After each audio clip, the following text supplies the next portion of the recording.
Halo teman-teman, dalam dunia pendidikan, kita sering mendengar istilah media pembelajaran. Tapi, pernah gak sih kalian itu berpikir bagaimana cara membuat media yang benar-benar efektif, bukan hanya sekadar menarik?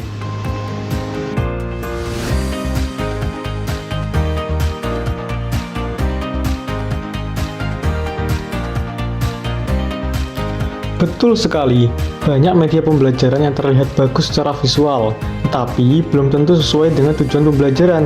Nah, disinilah pentingnya menggunakan model pengembangan yang sistematis.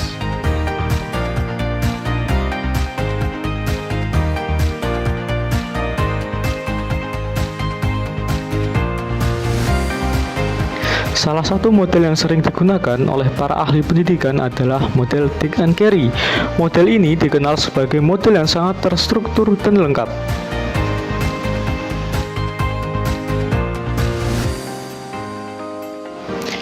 Iya, karena model ini tidak hanya fokus pada pembuatan media, tetapi juga memastikan bahwa media tersebut benar-benar membantu proses belajar siswa.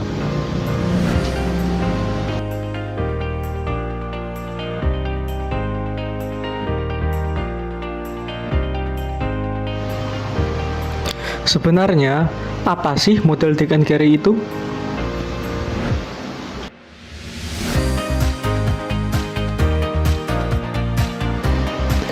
Model Dick and Carey adalah model desain pembelajaran yang memandang proses pembelajaran sebagai suatu sistem yang saling berkaitan. Artinya, setiap komponen dalam pembelajaran mulai dari tujuan, materi, strategi, media, hingga evaluasi tidak bisa atau tidak dapat dipisahkan.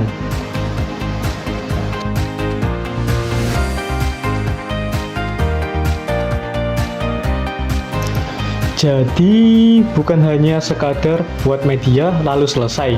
Apakah seperti itu?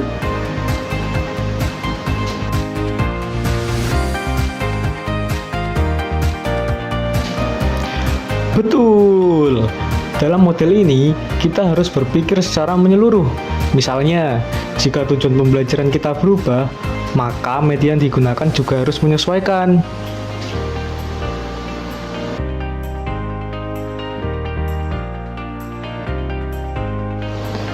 Berarti pendekatannya benar-benar terencana dari awal ya?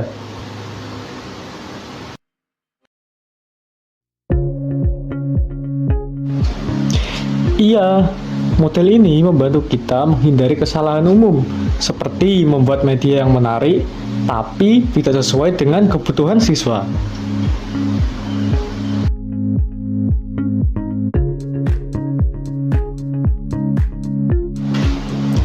Apa saja karakteristik utama dari model ini?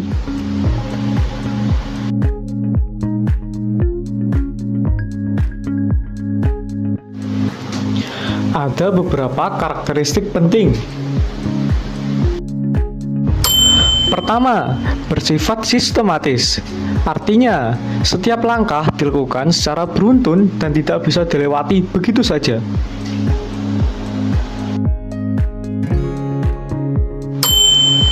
Kedua, berorientasi pada tujuan pembelajaran. Artinya, semua yang dibuat harus mengarah pada pencapaian tujuan.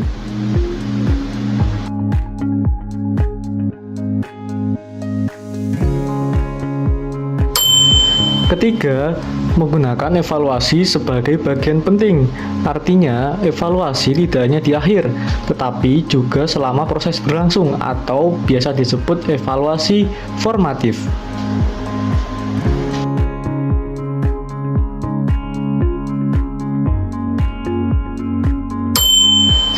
Keempat, bersifat fleksibel dan dapat direvisi. Artinya, jika ada kekurangan, kita bisa memperbaikinya.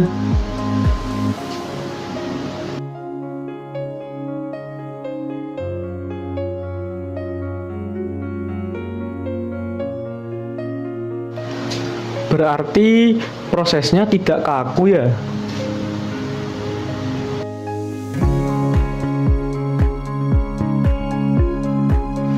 Tidak, justru model ini memungkinkan kita untuk terus memperbaiki kualitas pembelajaran.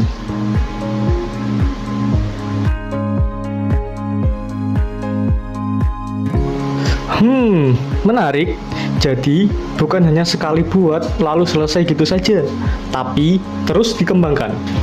Oke.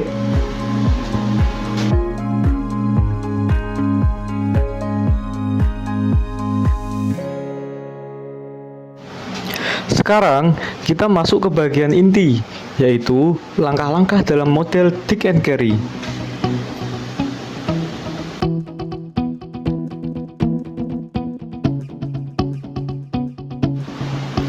Baik, ada 10 langkah utama yang saling berhubungan.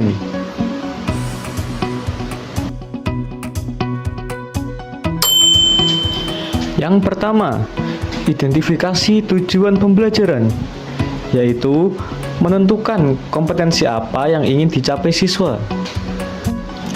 Contohnya, siswa mampu menjelaskan proses fotosintesis.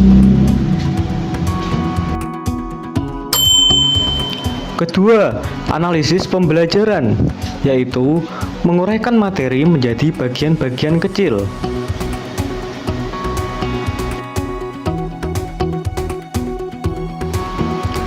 Kenapa ini penting?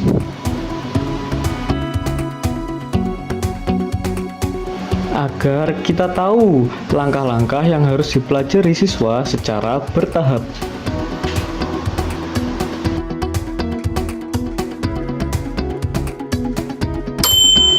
Ketiga, analisis karakteristik peserta didik, yaitu menyesuaikan dengan kemampuan awal siswa. Misalnya, apakah siswa sudah memiliki pengetahuan dasar atau belum?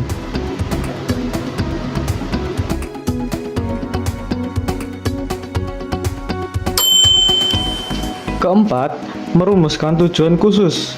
Artinya, tujuan dibuat lebih rinci dan terukur.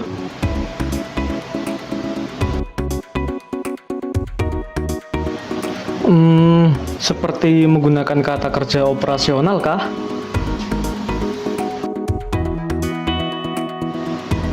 Betul sekali, seperti menggunakan kata menjelaskan, mengidentifikasi, atau menganalisis.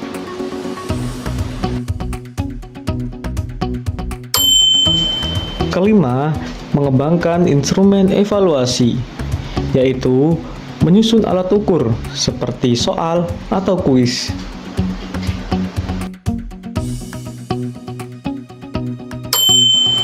Keenam, mengembangkan strategi pembelajaran, yaitu menentukan metode, misalnya diskusi, ceramah, atau pembelajaran berbasis proyek.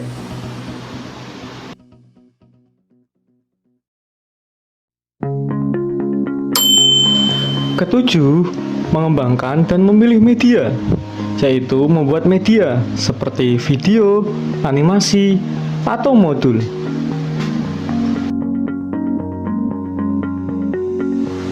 Nah, ini bagian yang sering kita lakukan ya.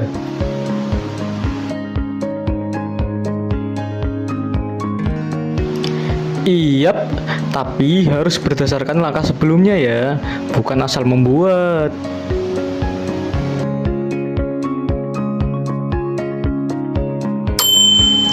Kedelapan, evaluasi formatif, yaitu melakukan uji coba terhadap media atau pembelajaran.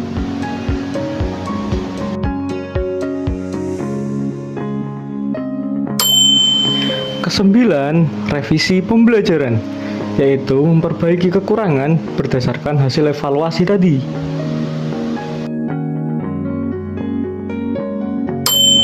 Kesepuluh atau terakhir adalah evaluasi sumatif, yaitu menilai keberhasilan secara keseluruhan.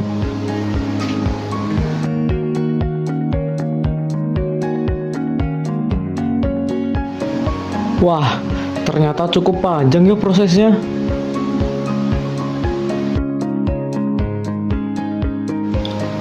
Memang, tapi hasilnya akan jauh lebih maksimal dibandingkan jika kita langsung membuat media tanpa perencanaan.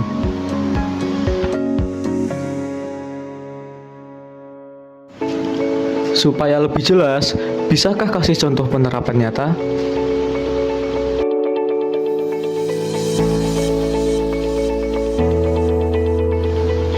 Misalnya, kita ambil contoh ingin membuat media pembelajaran berupa video animasi tentang sistem tata surya. Nah, untuk langkahnya yaitu yang pertama yaitu menentukan tujuan. Contohnya, siswa memahami planet. Kedua, menganalisis siswa. Contohnya, tingkat SMP. Ketiga, menentukan strategi. Contohnya, pembelajaran visual. Keempat, membuat media. Contohnya, video animasi. Lalu dilanjutkan dengan yang terakhir atau kelima yaitu evaluasi. Contoh, kuis interaktif.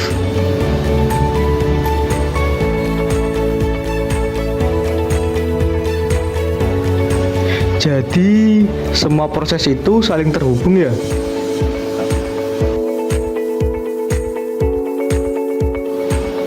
Betul sekali, itulah kekuatan model Think and Carry.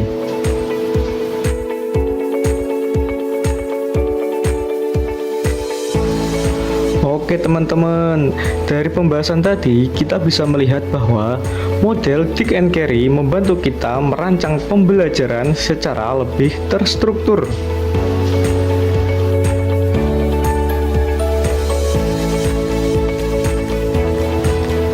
Dengan mengikuti langkah-langkahnya, media pembelajaran yang kita buat tidak hanya menarik, tetapi juga efektif dan tepat sasaran.